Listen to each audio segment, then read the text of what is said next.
Welcome to your weekly Cult News Update.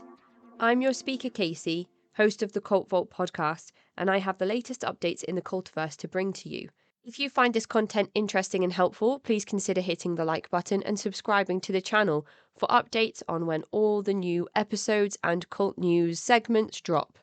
Also, for ad-free early access to full-length episodes, please visit patreon.com/thecultvault and consider supporting the show on Patreon. And now on to the news. Today's cult news is in memory and honour of Paul Marantz. Paul Marantz, Los Angeles attorney and all-round badass when it came to taking down cults and exposing them, passed away on the 23rd of October 2022.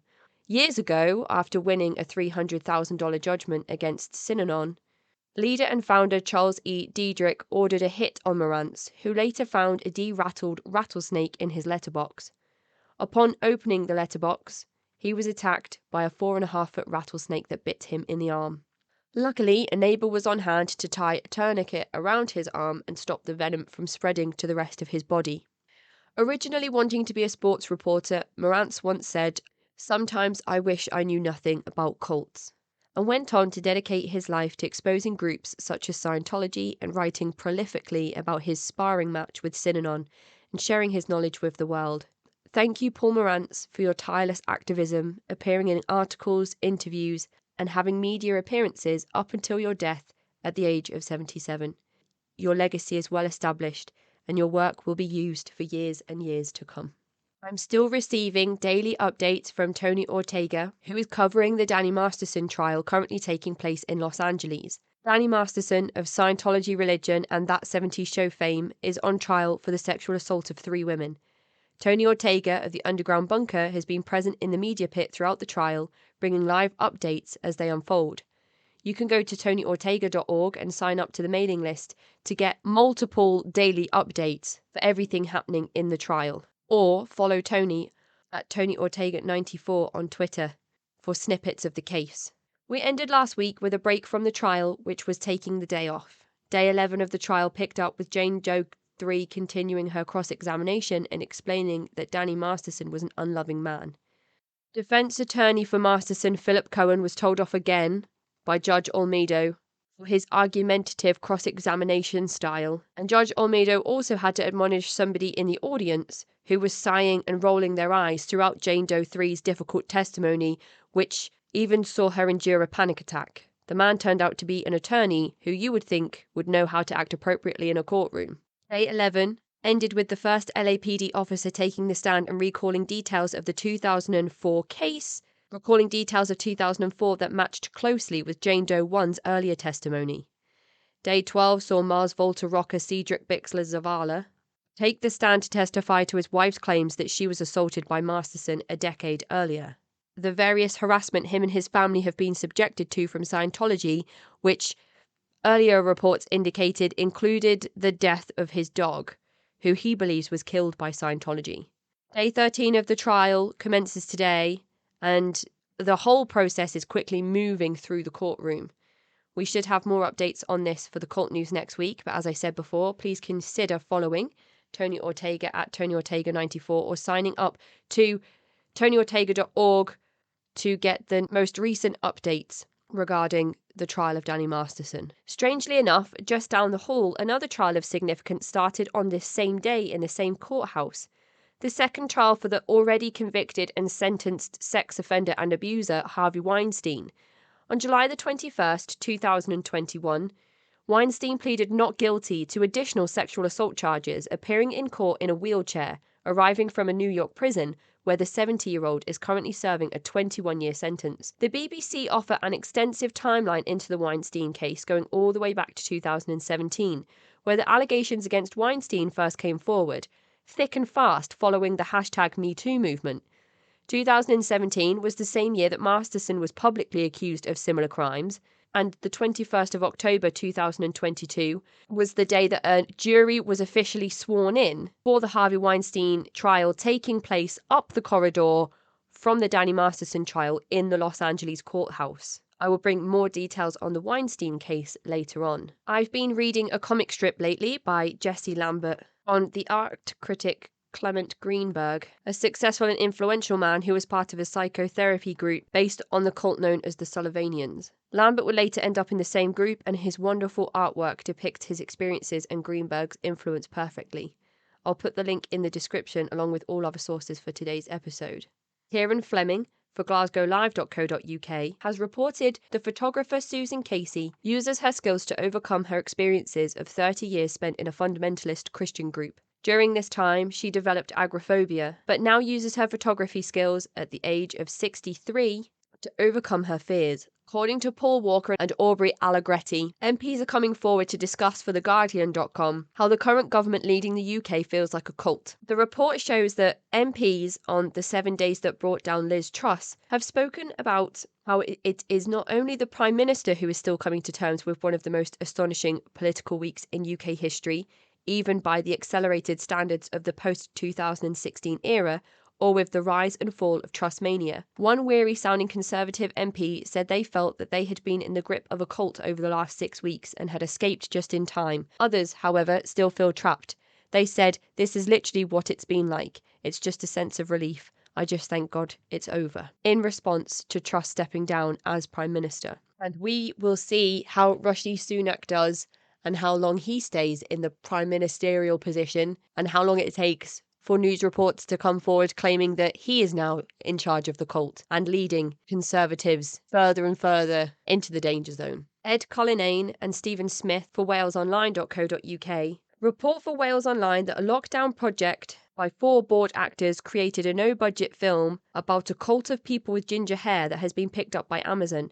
Made by the 4 men who appeared in Game of Thrones, the 72-minute comedy horror was made solely with a GoPro, a DSLR, and no script. It is now available to buy or rent in some regions on Amazon Prime, although not currently in the UK, it would seem. Michaela Moscoufo for abcnews.go.com has reported that an unsolved death in Yosemite leads investigators to a strange and rumoured cult. In June 1983, a man was out walking with a friend's son when they came across a hand in a meadow in Yosemite National Park, which is the subject of the 2nd season of Wild Crime on Hulu, which premiered on October the 24th. Frustratingly, there are very few details in this article, which ends by simply saying, if you want to know what happens, then you'll have to watch season 2 of Wild Crime. Perhaps I will do that and let you know. But if I don't get the chance and you do go and have a watch, let me know what you find. Sportskeeda.com has an article by Ashim that details Kanye West is building his own Yecosystem, and online trolls have described West's desire to build a universe of mini-cities as wanting to build or start his own cult. Other articles have described West as trying to buy his own echo chamber,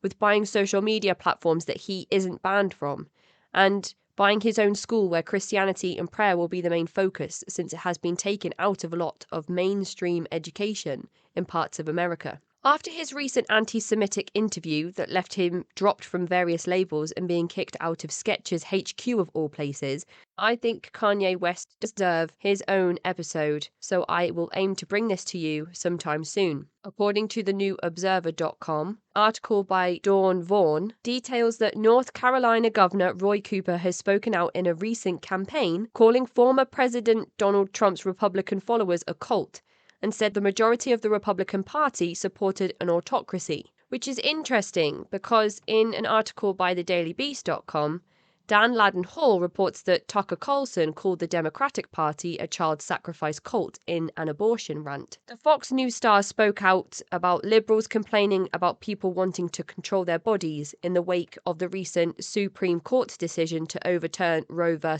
Wade, and continued with the rant in Monday's edition of Tucker Carlson Tonight. It really is interesting in the run-up to campaigns and elections to see the rhetoric used by the left and the right sounding very similar to one another, don't you think? Stuff.co.nz has released an article describing how a secretive cult is operating in Auckland, New Zealand. Lee Man-hee's Shincheonji, originating out of South Korea, much like the Unification Church and the World Mission Society Church of God, all 3 groups having similarities to one another, which is not by coincidence, and of which I've covered all 3 extensively on the podcast, is using its misleading and cloak and dagger tactics to evangelize and convert in New Zealand. The article describes how the covert methods are at play, hiding the true identity of the church until members are officially converted, targeting not Korean Kiwis, but rather anyone in their 20s. We know from interviews with ex-members that Shincheonji use college campuses and social gatherings to invite unsuspecting people to so-called Bible studies.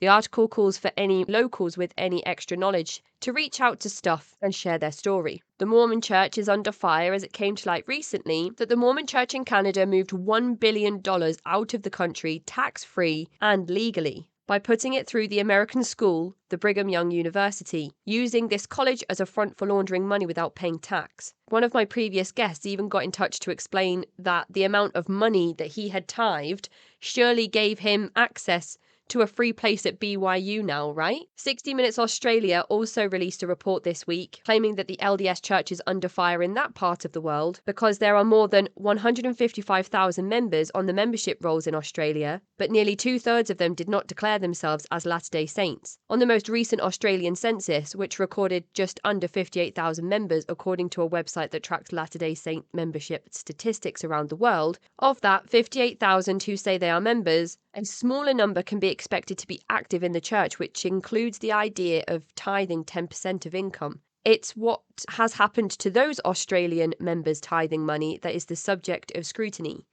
There are talks in this article and in the 60 Minutes Australia episode of loopholes, shell companies, front groups and charitable trust funds created by the Church of Jesus Christ of Latter-day Saints in order to bypass Australian government's own policies around tax. And in the world of Jehovah's Witnesses, an article on Religious News by Catherine Post details how 4 Jehovah's Witnesses across the state of Pennsylvania have been arrested and charged with the sexual assault of 19 children. Attorney General Shapiro made the announcement on October 27th, describing that children have a right to grow up in a safe community but were defiled by members of their own religious congregations. The men charged in the investigation are Jose Serrano, 69, of Lancaster County, Pennsylvania, Jesse Hill, 52, formerly of Berks County, Pennsylvania, Robert Ostrander, 56, formerly of Cambria County, Pennsylvania, and Eric Elim, 61, of Butler County, Pennsylvania. The Pennsylvania Office of Attorney General's charges stem from the 49th investigating grand jury. Hopefully, this will start a trend of convictions regarding historical cover-ups of sexual abuse and assault within religious congregations, where the churches think that they are above the law, allowing predators to continue the cycle of abuse without legal repercussions. About Part 2 continues releasing weekly videos on HBO, with Part 3 showing Nancy Salzman, president of NXIVM, unabashedly speaking about Keith Raniere and how they were changing the world. Many people have called into question how much Salzman really knew. Some are calling her out for being a hypocrite and a liar, saying she knew exactly what was happening and was even complicit. Every episode has been a difficult watch for one reason or another, and this week it was watching Salzman take out relics from this past life. Seminars and workshops she led alongside Keith Raniere that she has kept items from, such as flip chart papers, as she nostalgically looks through things and talks about how much she misses that life. And that is the end of this week's news. If you have found this interesting or helpful, please consider hitting the like and subscribe button. And for early access, full-length, ad-free content, you can visit patreon.com/The Cult Vault and consider supporting me on patreon.com. I'm your speaker, Casey, host of the Cult Vault podcast.